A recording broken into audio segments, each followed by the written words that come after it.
நம்ம இன்னைக்கு பண்ண போகிறது ஒரு டேஸ்டியான இன்ட்ரெஸ்டிங்கான பரோட்டா. ஆனால் மைதாவில் பண்ணுற பரோட்டா கிடையாது, கோதுமையில் பண்ண போகிறோம். கோதுமையில் பண்ணுற பரோட்டானால டேஸ்ட் கம்மியாக நினச்சாதீங்க, செம்ம டேஸ்டியாகவும் இருக்கும், கிறிஸ்பியாகவும் இருக்கும். இந்த கோதுமை பரோட்டாவுக்கு என்னென்ன பொருட்கள் தேவை முதல்ல பார்த்துடலாம். கோதுமை மாவு 200 கிராம், நெய் 1 டேபிள் ஸ்பூன், உப்பு. வெல்கம் டு என் சமையல் லெஜர் வித் வினோத்குமார். இந்த கோதுமை பரோட்டாக்கு என்ன பொருட்கள் தேவைன்னு பார்த்துட்டோம். ரொம்ப சிம்பிள் தான், 3 பொருள் தான். கோதுமை, நெய், உப்பு, பிசைறதுக்கு தண்ணி, அவ்வளோதான். மொத்தம் 4. இப்போ இந்த கோதுமை பரோட்டா பண்ணுறது எப்படின்னு பார்க்கலாம். நான் வந்து ஒரு 3லேருந்து 4 பரோட்டா, மீடியம் சைஸ் பரோட்டா மாதிரி பண்ணலாம். சரி, என்னென்னா இந்த 200 கிராம் மாவு இதை வச்சுக்கோங்க. ப்ளஸ் கொஞ்சம் தேய்க்கிறதுக்கு கொஞ்சம் மாவு வேணும், அதை தனியாக எடுத்து வச்சுக்கோங்க. அதுக்கப்புறம் இந்த பரோட்டாவுக்கு எவ்வளோ உப்பு தேவையோ நீங்கள் போட்டுக்கோங்க. இது உங்களோட அளவு பொறுத்து தான், இவ்வளோ தான் போடணும் அவ்வளோ தான் போடணும் கிடையாது. உங்களுக்கு எவ்வளோ தேவையோ போட்டுக்கோங்க. போட்டுட்டு கொஞ்சம் கொஞ்சமாக தண்ணியை ஊற்றி பிசைங்க. இப்போ நம்ம நெய்யோ எண்ணெயோ எதுவுமே சேர்க்க போகிறதில்ல. கொஞ்சம் கொஞ்சமாக தண்ணியை ஊற்றி இந்த மாவை பிசைய போகிறோம். ஏன் கொஞ்சம் கொஞ்சமாக தண்ணி ஊற்றினா அப்போ தான் சாஃப்டாக வரும். நீங்கள் மொத்தமாக தண்ணி ஊற்றிங்கன்னா மாவு அந்த தன்மை கரெக்டாக வராது. அந்த சப்பாத்தியோ ரொட்டியோ பண்ணுறப்பையோ பரோட்டா பண்ணுறப்பையோ சாஃப்டாகவும் இருக்காது. ஸோ கொஞ்சமாக தண்ணி ஊற்றி பிசைங்க. இந்த பாருங்கள், இந்த மணல் கன்சிஸ்டன்சி இல்லையா, இது மாதிரி. அதுக்கப்புறம் திருப்பி அடுத்த லெவலுக்கு அந்த தண்ணி ஊற்றுங்க. சப்பாத்தியோ இந்த மாதிரி பரோட்டாவோ பண்ணுறது ரொம்ப ஈஸியான விஷயந்தான். நிறைய பேர் தப்பு பண்ணுறது இந்த தண்ணி ஊற்றி பிசைறது தான். இப்படி பிசைஞ்சு பார்த்தீங்கன்னா நீங்கள் ரொம்ப பீட்லாம் பண்ண வேணாம். இந்த போட்டு மாவை போட்டு பிசைறது, குத்துறது, அதெல்லாம் எதுவுமே தேவை கிடையாது. இது மாதிரி பிசைஞ்சு பாருங்கள், ரொம்ப சிம்பிளாக முடிஞ்சிடும். இப்போ இந்த மாவை பிசைஞ்சாச்சு, பாருங்கள் எவ்வளோ சாஃப்டாக இருக்குது பாருங்கள். இப்போ என்ன பண்ணுங்கள், மாவை வந்து ஒரு 1/4 மணி நேரம் அதை ரெஸ்ட் விடுங்க. அப்போ தான் நல்லா சாஃப்டாகும். மூடி வச்சுருங்க. ஒரு 1/4 மணி நேரம் கழிச்சு பார்க்கலாம். இந்த மாவு எந்த அளவுக்கு சாஃப்டாக இருக்கும், அமுக்குனா இப்படி ரிவர்ஸ் வரணும். இதுதான் கரெக்டான மாவு பிசைகிற பதம். பரோட்டா எப்படின்னா நான் இந்த சின்ன சின்ன பரோட்டா தான் பண்ண போகிறேன். ரொம்ப பெருசெல்லாம் கிடையாது. இந்த காயின் பரோட்டா அளவுக்கு சின்னதில்லை, பட் அதோட கொஞ்சம் பெருசு. நம்ம என்ன பண்ணலாம், இந்த மாவை 4ஆக பிரிச்சுக்கலாம். நம்ம 4 பரோட்டா பண்ணலாம். 3 இல்லை 4 சொன்னேன் இல்லையா. ஸோ இப்போ நான் 4 பரோட்டா பண்ண போகிறேன். 1 2 3 4. இப்போ இதை ரவுண்டாக்கிக்கோங்க. நார்மல் சப்பாத்திக்கு எடுக்கிற சைஸ் தான். பெரிய சைஸ் சப்பாத்திக்கு எந்த அளவுக்கு மாவு எடுப்போமோ அந்த சைஸ் தான். என்ன பண்ணுங்கள், எந்த அளவுக்கு நைஸாக தேய்க்க முடியுமோ தேய்ங்க.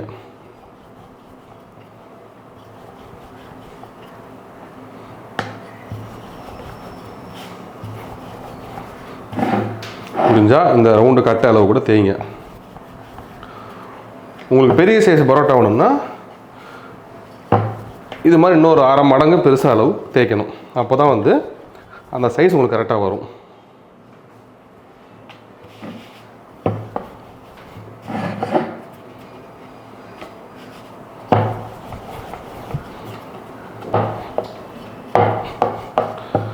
இப்போ அந்த மாவை எந்த அளவுக்கு தேய்ச்சிருங்க பாருங்கள்.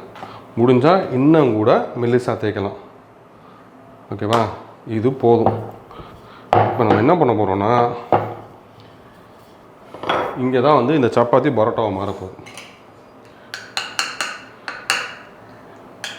நல்லா நெய் எடுத்துக்கோங்க.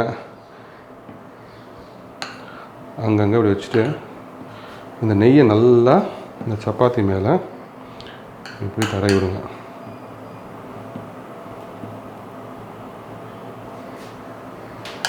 இது பண்ணுறது கொஞ்சம் டைம் கன்சியூமிங் தான்.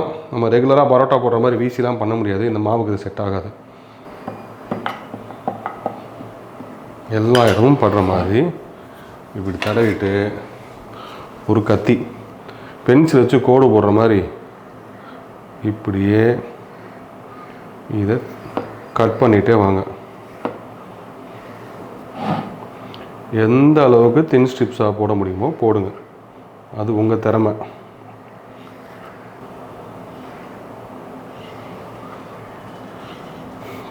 நான் ஏற்கனவே சொன்ன மாதிரி கொஞ்சம் டைம் கன்சூமிங் தான். ஆனால் டேஸ்ட்டாக வரணுன்னா இது மாதிரி பண்ணி தான் ஆகணும்.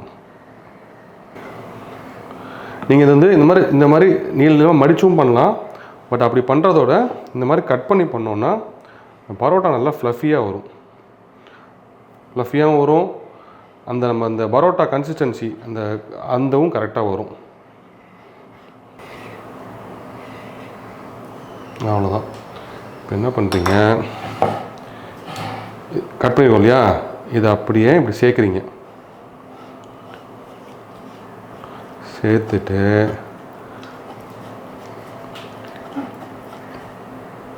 அதுக்கப்புறம் இதை அப்படியே ரவுண்டாக பரோட்டா ஷேப்புக்கு சுற்றுறோம். நார்மல் மைதா பரோட்டா கன்சிஸ்டன்சிக்கு வந்துருச்சா, அவ்வளோதான். இதை லைட்டாக ஃப்ளாட்டன் பண்ணுங்கள். எதுக்குன்னா அப்போ தான் வந்து நம்ம வந்து வேகும். இவ்வளோ தடியாக இருந்தால் வேகாது. இந்த மாதிரி ஃப்ளாட்டன் பண்ணி கொஞ்ச நேரம் ரெஸ்ட் பண்ணுங்கள். இந்த மாதிரி பேலன்ஸ் இருக்கிற 3 இதையும் மாவையும் இதே மாதிரி பிரச்சனை வைங்க. அவ்வளோதான்.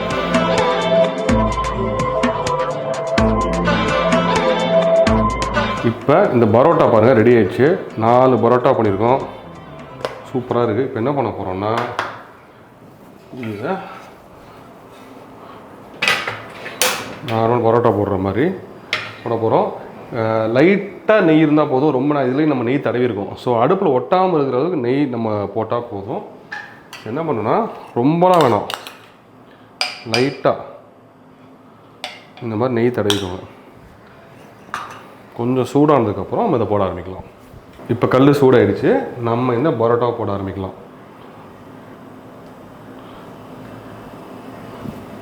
இது கொஞ்சம் பொறுமையாக ஆகட்டும். ஏன்னா அப்போ தான் வந்து உள்ளேயும் கரெக்டாக வேகும். நீங்கள் வந்து ரொம்ப ஹை ஃப்ளேமில் வச்சுன்னு வச்சுக்கோங்களேன்,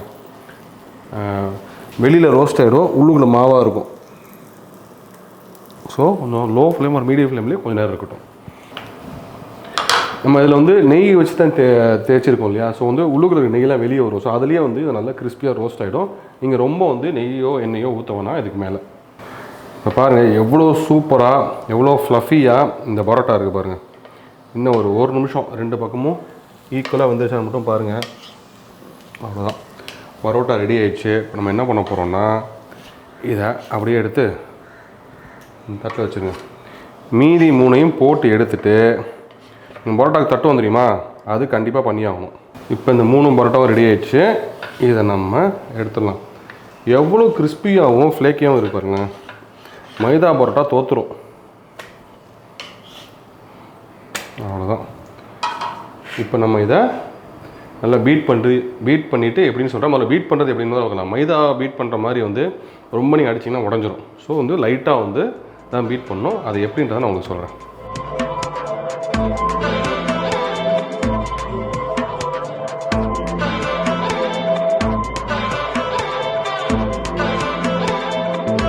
இப்போ இந்த பரோட்டாவுக்கு ஃபைனல் ஸ்டேஜு இதை வந்து லைட்டாக பீட் பண்ணோம். இது வந்து மைதா பரோட்டாவில் பண்ணுற அளவுக்கு தேவை கிடையாது. நீங்கள் லைட்டாக தட்டினா போதும். பாருங்கள், லைட்டாக தட்டினதுக்கு எந்த அளவுக்கு ஃப்ளேக்கியாக இருக்குது பாருங்கள். இதுக்கு சைட் டிஷ் வந்து நீங்கள் குருமா சாப்பிட்லாம், பன்னீர் எதாவது பண்ணலாம், மஷ்ரூம் சூப்பராக இருக்கும். நீங்கள் ப்ரீவியஸ் வீடியோ பார்த்துருப்பீங்க, மஷ்ரூம் இந்த கடாய் மஷ்ரூம் பண்ணியிருப்போம். அந்த மாதிரி ஒரு டிஷ் வச்சு நம்ம இன்றைக்கி சாப்பிட போகிறோம். அதுவும் சூப்பராக இருக்கும், இதுவும் சூப்பராக இருக்க போது. நான் டேஸ்ட் பண்ணிவிட்டு எப்படி இருக்குன்றத சொல்கிறேன்.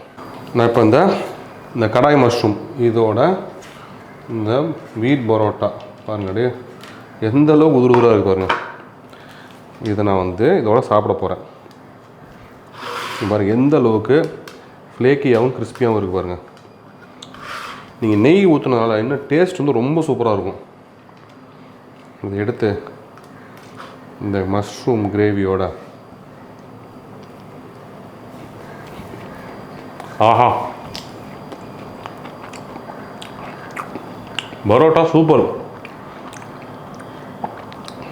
இந்த கிறிஸ்பினஸ்ஸு, நெய்யோட வாசனம், கோதுமையோட டெக்ஸ்சரு, அல்டிமேட்.